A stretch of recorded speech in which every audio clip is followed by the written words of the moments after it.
Yes, people. Hope everybody's keeping well. I have to warn you guys, apologies, but this video is going to be a giant waffle. But please keep with us and leave us your comments at the end, like you do. Thank you. So, I love a waffle, right? It's a little treat for me. Yeah, I love having a waffle. Golden syrup on top, butternut sauce on top, chocolate, cream, ice cream, banana. Delicious. Also like those waffles what are half chocolate you can buy in the shop. Also the waffles with the bits of sugar in. Delicious. Now guys, the waffle has a long and fascinating history dating back thousands of years. I'll give you a quick rundown. Ancient origins. The earliest form of waffles can be traced back to the ancient Greece around the 6th century BCE, where flat cakes called obidos, apologies if I haven't pronounced that word right, were cooked between two metal plates over fires. During the Middle Ages, Catholic monks in Europe started baking communion wafers and water-like pastries using patterned irons. The birth of the modern waffle, 14th to the 18th century. By the 14th century, waffle irons with intricate designs became popular in the Netherlands, Belgium and France. The word waffle comes from the Dutch word wafel, which was first recorded in English in 1725. In 1620, the Pilgrims brought the concept of the waffles to America via the Dutch in New Amsterdam, now New York. In the Industrial Revolution and mass production, 19th century to the 20th century, in 1869, Cornelius, an American, patented the first stovetop waffle iron, making waffles easier to prepare. By the 1950s, frozen waffles like Eggo waffles became a staple in American households. Waffles today, waffles have evolved into many regional varieties, including Belgian waffles and American diner waffles. They're enjoyed worldwide, from chicken and waffles in the US to Hong Kong bubble waffles and Scandinavian heart-shaped waffles. Yeah, didn't know if you know that. It's quite a long history to waffles. Do you like waffles? Let us know. Look, waffles from the Dutch word wafel, cakes patterned in patterned irons. Waffling, talking nonsense, from English waff, meaning foolish talk. Now, there's no direct link from waffle to waffling. There isn't. But some people like to joke that wafflers go round in circles without direction, just like the round shape of a classic waffle. I hope you're still with me, guys. Well, waffles were invented to be eaten. Somehow, Ange Postecoglou missed the memo, and instead of serving football, he's been serving speeches, excuses, and a lot of hot air. I don't know if I pulled that off, but anyway, here we are. Anyway, guys, listen, let's get into it. Ange and his waffle yesterday. I mean, in theory, it sounds good, right? What he says, in theory, but look, it's a results business. No one can see any progression in the side. It's it's not working. Yeah, people will point towards we're in the semi-final and we can win a trophy, and that's all what matters. But come on, like, we're 16th, 18 defeats, probably number 19 tomorrow. But look, it doesn't matter, does it? Like, we're in the semi-finals and we probably will get to the final. We could even win it. How crazy is that? Shocking under Ange, as I said. Now, this season is going to go down one of the worst league seasons ever. Let's be real here. We're on course for record-breaking defeats. Now, Ange in his press conference, yesterday was going on about finished fifth, and it was all a kind of a big hoo-ha. We finished fifth, but really, if you think about it, we should have finished fourth, and it was really down to Ange not adjusting his system and tactics. So we kept dropping points, we kept losing games, and we dropped out of that top four, especially after that fantastic first start of 10 games. And he goes on about the story of his tenure. You know, it's been a disaster. It has been a disaster, hasn't it, really? It has. Okay, if he wins the Europa League, you know, fair enough. You know, that is a trophy. We all want a trophy, and it wouldn't be a disaster. It would have been a good season. But we're not a good team under Ange. And this is the point where I think there's a little bit confusion over. Like, it would be a good season because you then qualify for the Champions League. You get a trophy that we're all crying out for, especially a European trophy, first one for 41 years. But we are not a good team, and we're not progressing under this manager. You know, look, he talks and talks.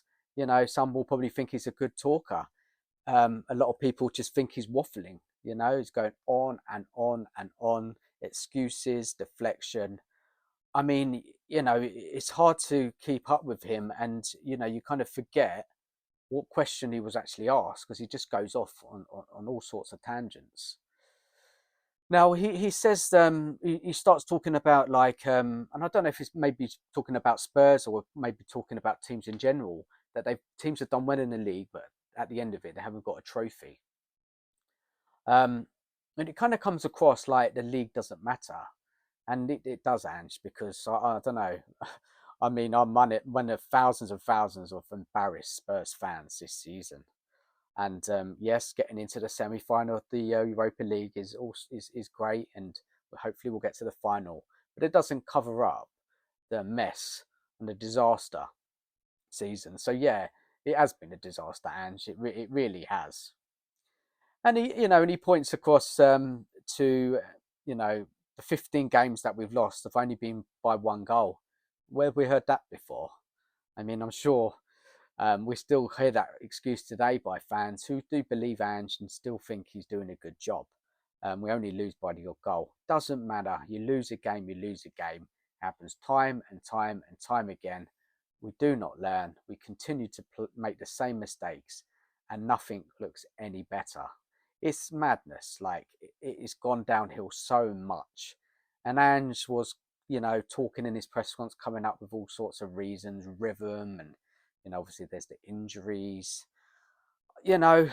But mate, it's unfortunately, you cannot lose 18 league games in a season. With Tottenham Hotspur, we shouldn't be 16th, and it's unacceptable. It really is unacceptable. He was going on about talking about a painful rebuild, saying that he's picking up the one that Poch said about, and he's talking about like it takes time to build. It takes time to build. And of course it does, but there's got to be progression. There's got to be some good football. There's got to be some defending. There's got to be something that you can see that is working. Yes, not every week. You're not going to win every week. You're going to drop points. You're going to play well and lose. Sometimes you're going to play badly and win.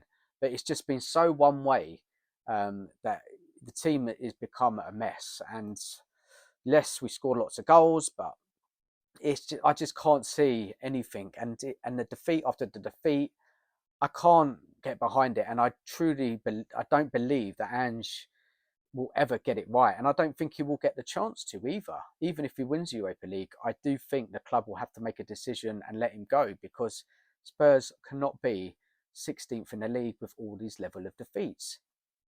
They really can't.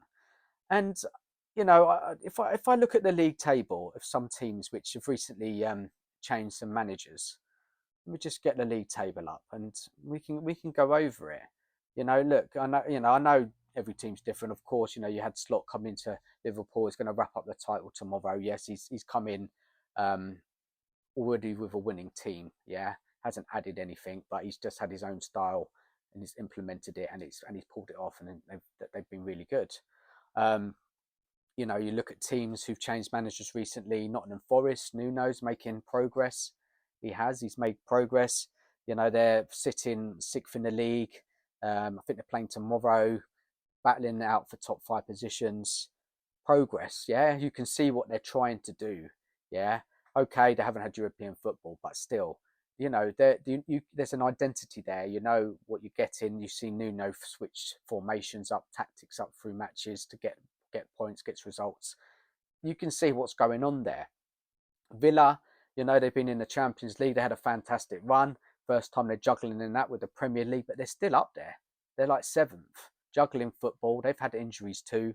Yes, they got knocked out today by Palace, you know, and they'll be disappointed, but they'll be still fighting all the way to try and get in that top 5. So you can see that there is something going on there. The players that they're bringing in, they're signing experienced players. They've got a good manager, got good players, young and old, and you can see what they're working towards. Teams like Fulham, yeah, no big resources, but they're you know, they're not that far away. They're probably going to miss out on Europe, but they've had a good season. They haven't spent a lot of money, and they are where they are. And I just look at all these teams, and they're just doing so much better than us. You know, look at Palace; they're ahead of us. Change of manager. Yes, they had a slow start, but you know, you can see what Glasner's doing there. They've picked up some fantastic results, went on some really good runs. I could never see Spurs going under this sort of run under Ange.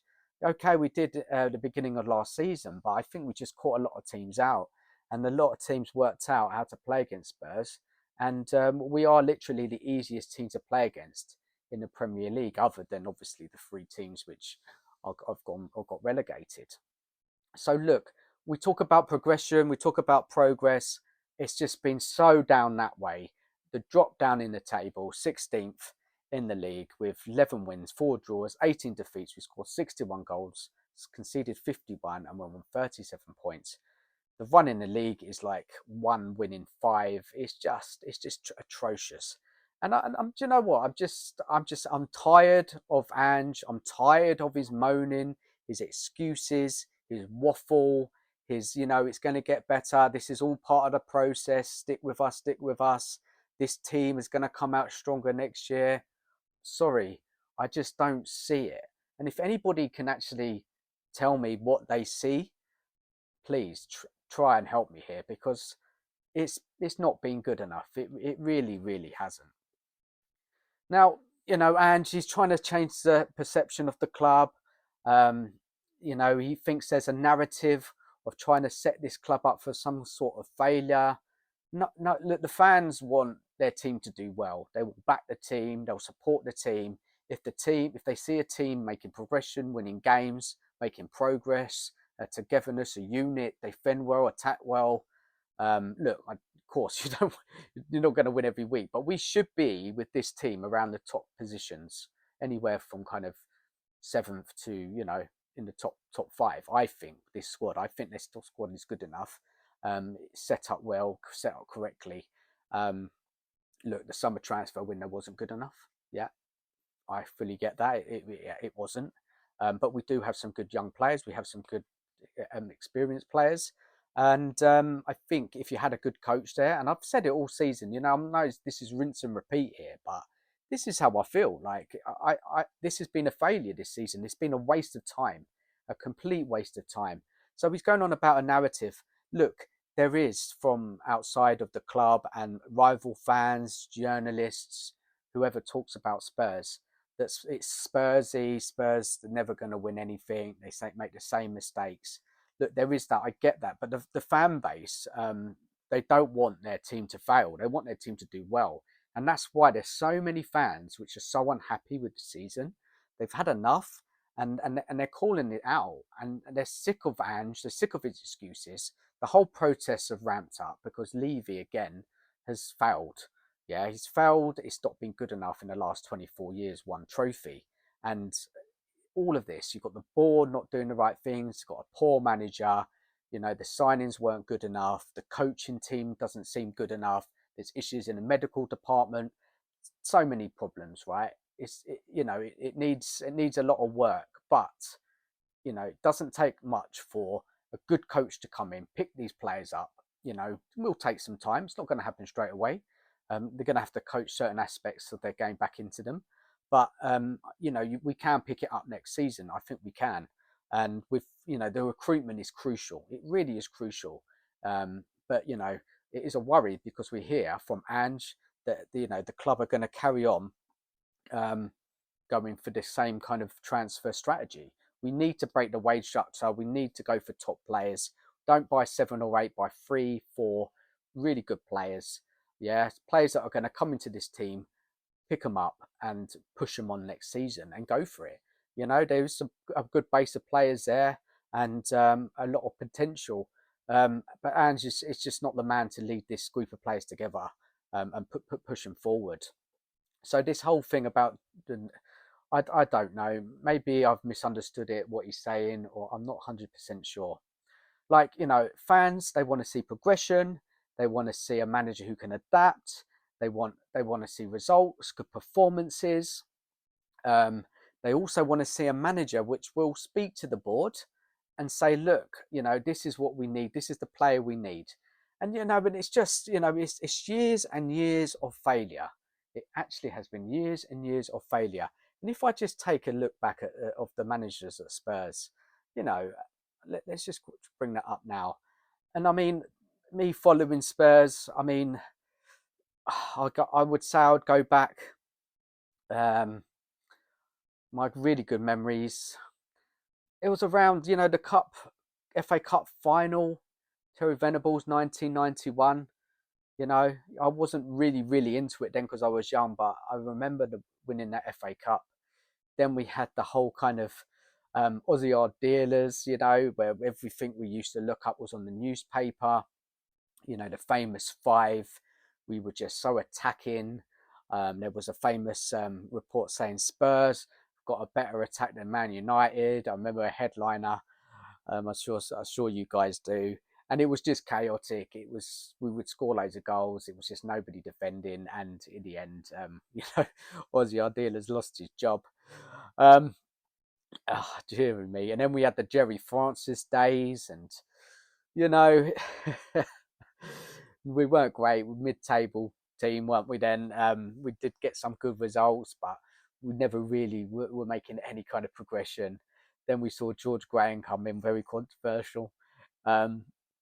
Fan base weren't happy with the football, but he did get their team defended. He did win us a cup, and but then he was sacked.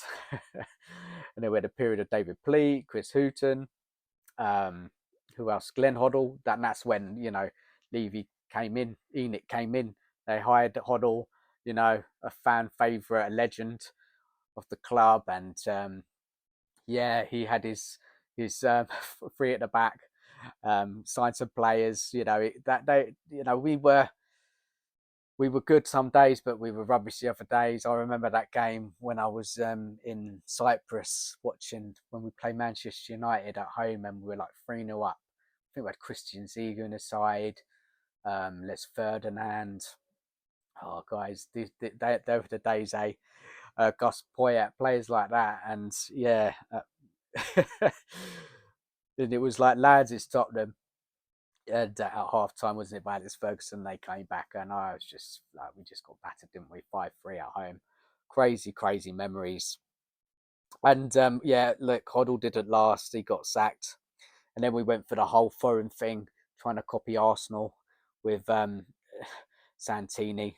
That didn't work. It didn't go down well either. There's a lot of issues with him when he was managing the club. The players weren't happy. Results weren't great either. And then Martin Jol, he was assistant. And this were the days when things really, you know, I really started to enjoy Spurs. Like, you know, the team Martin Jol built wasn't an enjoyable side, wasn't it? You know, we had the likes of Robbie Keane, Carrick in midfield, Ledley King, Michael Dawson. Yeah, I mean, Jermaine Denis divided attention, players like that, Edgar Davids, as I said. And look, we pushed for Europe, we qualified for Europe. We missed out on the Champions League because they got food poisoning. But we got into the kind of, well, it wasn't the Europa League then, but UEFA Cup, I think it was. And yeah, and it was like our first European experience. Yol gets sacked at half time. Then they wanted to bring in the Seville manager because he'd won the competition 2 times in a row. In comes Wando Ramos. Ramos wins the trophy, but then he loses his strikers. Keane and Berbatov gets them replaced with, like, who was it? Fraser Campbell. Terrible start. Redknapp comes in, lifts us away from the relegation zone, brings us up that league, gets us to a cup final. I mean, look, and there is, you know, okay, the one day Ramos, there was some tough times, but we won the trophy. Redknapp comes in, picks us up. Everybody's behind the team, following on from Yol. And look, and then this is when, you know, we started to pick up under ENIC and Levy, and you could see some progression. But again, when Redknapp called for the signings of, you know, he wanted that in that January window, we were close, challenging right at the top. Levy did not deliver. Then we make Champions League, beat Manchester City. We went to their ground, Peter Crouch with a header. You know, these are the great times. You know, fantastic result at Arsenal, 4-4, beating Arsenal at home. You know, Danny Rose, Modric, Bale, the Champions League nights. You know, and this was exciting. You know, and if you think back, you know, if I started following Spurs around the Venables time, and not really watched it that closely because it wasn't my priority at that time when I was young. I've kind of, the more older I've got, the more into football I've got. You know, these sort of times were exciting. You know, qualifying for the Champions League, I'd always watched it on the TV, always jealous of other clubs making it. And there was progression. Yes, Levy didn't back Redknapp. Then there was the whole England talk. And then obviously what happened was we finished fourth under Redknapp again. Because of Chelsea winning that Champions League, we lost it. And Redknapp was sacked. And we sold. Then AVB came in. Now, AVB, fans didn't love his football, but he did set up a team. He did have structure. We were hard to beat initially, I think, under AVB. Bale was the guy then, wasn't he? He was the one winning us games by himself. And then he was sold. They brought in 7 players. And you're thinking, look, you know, they're going to push under AVB. And it just didn't work, did it? It just didn't work. We got battered at home. I think it was against City, and he lost his job. But I mean, if you look at AVB's points record per games, it wasn't bad, was it? You know, it wasn't bad at all compared to, you know, the kind of managers around him before him at that time. Then we had the whole Tim Sherwood bringing in Adam Bayor from the cold, the whole this, and he was a bit of a laughing stock. But even him had an okay win ratio compared to, you know, Ange Postecoglou. But look, he wasn't probably the right man to take us forward at the time. And then Pochettino came in, and we're all like, we were really unsure about him. Obviously, did well at Southampton, and you know, and Pochettino. I mean, this was probably you know, and Redknapp as well, of course.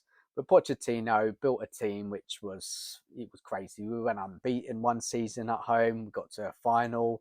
We qualified to the Champions League consistently. We had pressing came. We saw this kind of the unearth of Kane, Ali, Ericsson, Son. You know, midfielders like Dembele. It was just a fantastic team. Carl Walker, Danny Rose.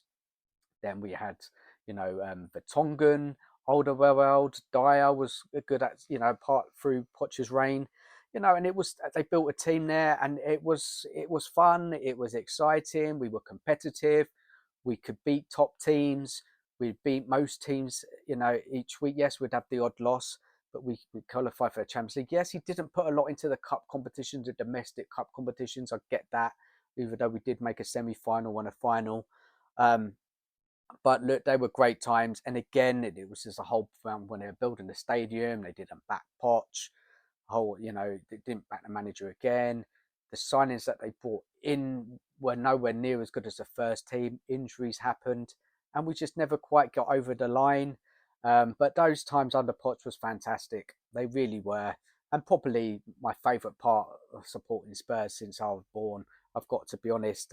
Although we didn't win anything, but still, we had such a good side there. We were very competitive, and if it wasn't, and then it's all, you know, Levy not backing Poch. He needed the next level of players to really get that team over line. Then we saw Mourinho come in, didn't back him, did they, with the players that he needed to make a winning side. Then they brought in who came in then? Nuno, again, hardly backed him, didn't have long. If you look back at his transfer, it wasn't good enough. Was he the right guy for Spurs?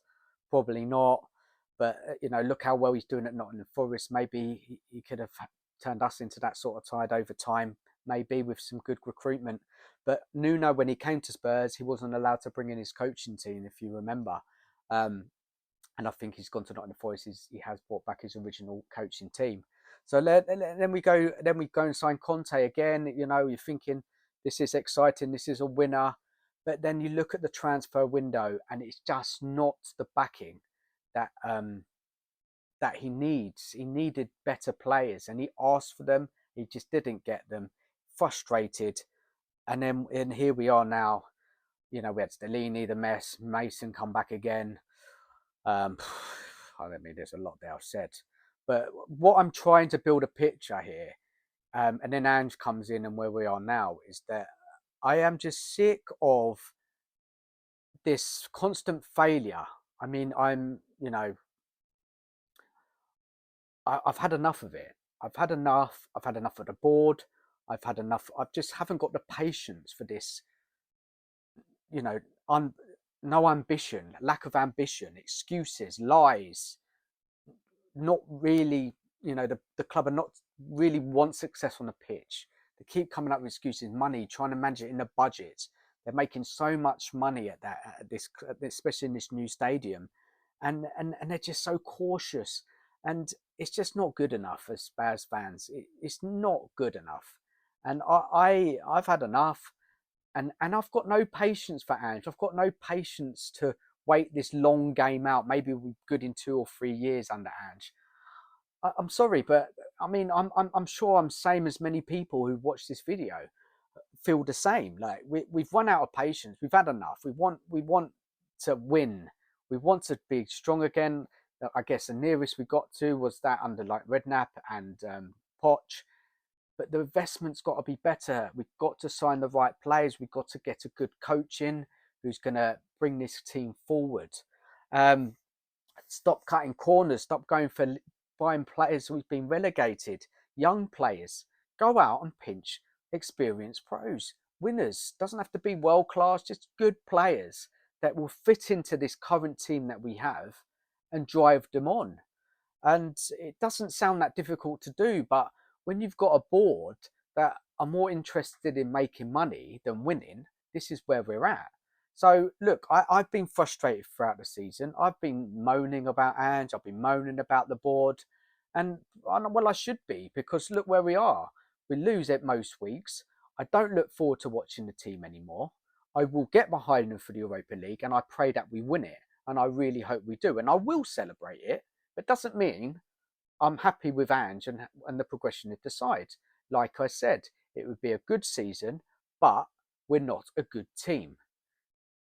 Use that moment. If we do win it, use that moment in the summer to really shake things up now. Being in the Champions League. Now, really, next season, go out, get the recruitment right, get a good coach, and then maybe, things will change. But I just got this awful fear that Levy will never do it. And we probably just have to wait until the club sells. Or we get fluky again, like Poch. We get a good manager who brings a good vibe to the team, good feel-good factor. Someone that you can get behind, like a Redknapp, like a Martin Jol. You got to look at these things, but it's tough. And look, and going back to me, just the patience has just run out, and I'm not happy with Ange, and I've really slagged him off most of the season. I really have, but I just don't think it's good enough. As I said, what he says and what he talks about, you're thinking, okay, it makes sense, but in reality, he's not good enough, is he? He's not good enough. It hasn't worked. Look how we play still. So open, so easily to score against. There's just nothing has got better. Nothing. And I just can't see anything being different next season under him. He will not stand up to the board. He already said it a few weeks ago. when he's just said, yeah, the recruitment they're doing is right and it's going in the right direction. Now, guys, I've talked too long. I hope you enjoyed the video. It was a lot of waffle. I'm sorry, but I'm passionate. I love my club. I want them to win. I want them to do well. I've had enough of the season. I hope we win that Europa League, and I'm sure everyone will get behind the team. Guys, leave your comments. Give us your thoughts. Take care of yourselves.